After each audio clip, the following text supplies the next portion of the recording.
Perkembangan politik dan ekonomi masa pemerintahan B.J. Habibie disampaikan oleh kelompok 1 kelas 12 MIPA 1. Anggota kelompok: Alvina Nur Hasanah, Andi Tristianto, Anggi Saputri, Bagas Priambudi, Dirga Aldiva Nanda Ayu Sulistyo, dan Fitria Yulianti. Profesor Dr. Insinyur Haji Baharudin Jusuf Habibie adalah Presiden ketiga Republik Indonesia. Beliau lahir pada tanggal 25 Juni tahun 1936 di Parepare, Sulawesi Selatan. Baharudin Jusuf Habibie lahir dari pasangan Alwi Abdul Jalil Habibie yang lahir di Gorontalo pada tanggal 17 Agustus tahun 1908. Beliau adalah seorang ahli pertanian lulusan Netherlands Indische Schools atau Institut Pertanian Bogor. Dan Raden Ayu Tuti Marini Puspowardoyo yang lahir di Yogyakarta pada tanggal 10 November tahun 1911, dan beliau merupakan alumnus Hoger Burger Schools atau HBS. Istri dari B.J. Habibie adalah Dr. Hajah Hasri Ainun Besari atau kerap dipanggil Ainun Habibie.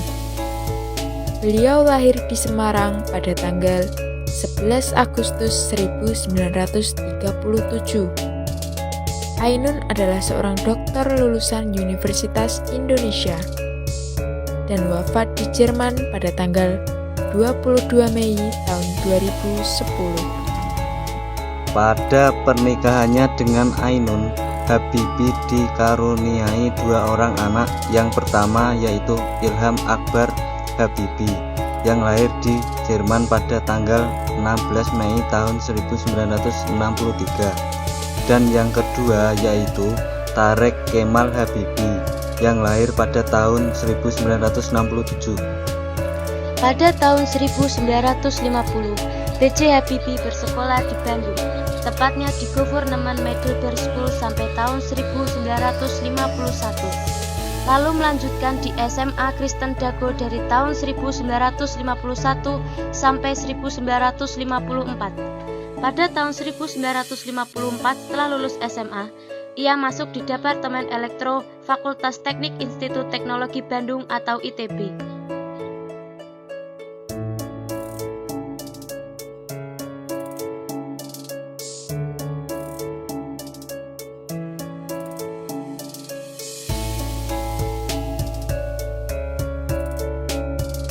Pada tahun 1955, ia melanjutkan kuliah di jurusan konstruksi pesawat terbang di Aachen, Jerman Barat. B.J. Habibie menyelesaikan jenjang S1 sampai S3 selama 10 tahun dengan dibiayai ibunya sendiri tanpa beasiswa.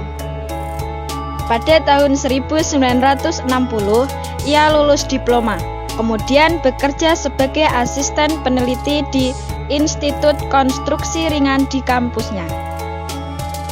Pada awal tahun 1962, Habibie cuti pulang ke Indonesia selama 3 bulan.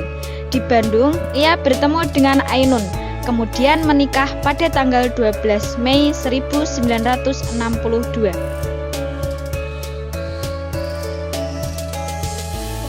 Pada tahun 1965, Habibie mendapat gelar Doktor Engineer atau Doktor Teknik dengan predikat summa cum laude. Habibie kemudian mendaftar di perusahaan pembuat pesawat Hamburger Flugzeugbau atau HFB yang telah mengembangkan pesawat Fokker F-28 dan Hansajet 320 setelah HFB mengganti nama menjadi MBB. Pada tahun 1973, ia diangkat menjadi Direktur Pengembangan dan Penerapan Teknologi. Jabatan tersebut adalah jabatan tertinggi yang dijabat orang asing. Pada tahun yang sama, Habibie pulang ke Indonesia atas perintah Presiden Republik Indonesia kedua, yaitu Presiden Soeharto. Pada tahun 1978, ia kemudian menjabat sebagai Menteri Negara Riset dan Teknologi. Pada tahun 1990, ketika ia menjabat sebagai Menteri Negara Riset dan Teknologi, Habibie juga terpilih menjadi Ketua ICMI atau Ikatan Cendekiawan Muslim Indonesia. Pada tahun 1998, Habibie menjabat sebagai Wakil Presiden yang kedua bersama Presiden Soeharto. Dan pada tahun yang sama, tepatnya pada tanggal 21 Mei 1998, ia diangkat menjadi Presiden ketiga Republik Indonesia setelah lengsernya Presiden Soeharto. Langkah-langkah yang dilakukan oleh Presiden B.J. Habibie untuk mengatasi keadaan negara.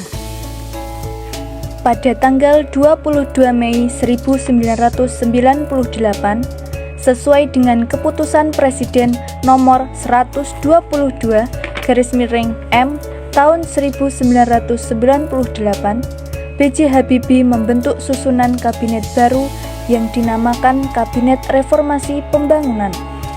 Fokus pada pemulihan ekonomi Indonesia yang hancur akibat krisis di Asia.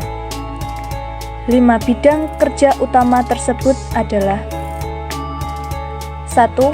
Melakukan proses rekapitulasi perbankan Indonesia. Kedua, melaksanakan likuidasi bank-bank yang bermasalah. 3. Memperbaiki nilai tukar rupiah terhadap dolar Amerika. Nomor 4. Membangun kontribusi baru perekonomian Indonesia. Yang kelima, melaksanakan syarat reformasi ekonomi yang diberikan oleh IMF. Pada tanggal 22 Mei 1998, pemerintah harus mengatasi krisis ekonomi dengan 2 sasaran, yaitu tersedianya bahan makanan pokok, berputarnya kembali roda perekonomian rakyat dengan cara meningkatkan kualitas, produktivitas, dan daya saing ekonomi rakyat, dan memberi peran perusahaan kecil, menengah, dan koperasi karena terbukti memiliki ketahanan ekonomi dalam menghadapi krisis. Pada tanggal 10 November 1998, sidang MPR dimulai untuk menyiapkan jalan bagi liberalisasi politik termasuk pemilu demokratis. Kemudian pada tanggal 13 November 1998, sidang MPR ditutup karena tekanan massa di luar gedung MPR. Sidang MPR tersebut menghasilkan 12 ketetapan yang diwarnai voting dan aksi walkout dari FPP MPR menyangkut keberadaan ABRI dalam lembaga perwakilan. Pada 12 ketetapan tersebut, terdapat 4 ketetapan yang memperlihatkan upaya untuk mengakomodasi tuntutan reformasi, yaitu 1. Ketetapan MPR nomor 18 tahun 1998 menyatakan bahwa Pancasila tidak lagi dijadikan sebagai asas tunggal. 2. Ketetapan MPR nomor 12 tahun 1998 mengenai pencabutan ketetapan MPR nomor 5 tahun 1993. 3. Ketetapan MPR nomor 8 tahun 1998 yang memungkinkan Undang-Undang Dasar 1945 diamandemen. 4. Ketetapan MPR nomor 13 tahun 1998 tentang pembatasan masa jabatan presiden dan wakil presiden maksimal 2 periode. Adapun beberapa hal yang dilakukan B.J. Habibie dalam bidang reformasi. Yang pertama, reformasi bidang politik. Sesuai dengan TAP MPR nomor 10/MPR tahun 1998, reformasi tersebut berisi: 1. Diberlakukannya otonomi daerah yang lebih demokratis. ditetapkan melalui ketetapan MPR nomor 15/MPR tahun 1998. 2. Kebebasan berpolitik dilakukan dengan pencabutan pembatasan partai politik. 3. Pencabutan ketetapan untuk meminta surat izin terbit atau SIT bagi media cetak. 4. Diberlakukan pembatasan untuk masa jabatan presiden atau 2 kali masa jabatan. Pada tanggal 7 Juni tahun 1999, dilaksanakan pemilu pertama setelah reformasi dengan prinsip luber dan jurdil. Kemudian pada tanggal 1 Februari tahun 1999, ditetapkan Undang-Undang Politik baru yang berisi mengenai partai politik, proses pemilihan umum, serta susunan dan kedudukan MPR, DPR, dan DPRD. Referendum Timor Timur. Pada tanggal 30 Agustus tahun 1999, rakyat Timor Timur melakukan jajak pendapat sesuai persetujuan New York. Kemudian pada tanggal 4 September tahun 1999, hasil yang diumumkan PBB adalah 78,5% menolak dan 21,5% menerima. Selanjutnya adalah reformasi bidang ekonomi. Tujuan utamanya merestrukturisasi dan memperkuat sektor keuangan dan perbankan, memperkuat basis sektor real ekonomi, serta menyediakan jaringan pengawasan sosial bagi mereka yang paling menderita akibat krisis. Dan yang terakhir adalah reformasi bidang hukum. Harapan dari reformasi ini adalah melahirkan aturan hukum yang berwatak reformis, menjamin hak asasi masyarakat, dan melindungi kepentingan publik. Sedangkan targetnya adalah substansi hukum, aparat penegak hukum yang bersih dan berwibawa, serta institusi peradilan yang independen. B.J. Habibie pernah berkata bahwa keberhasilan bukanlah milik orang yang pintar. Keberhasilan adalah kepunyaan mereka yang senantiasa berusaha.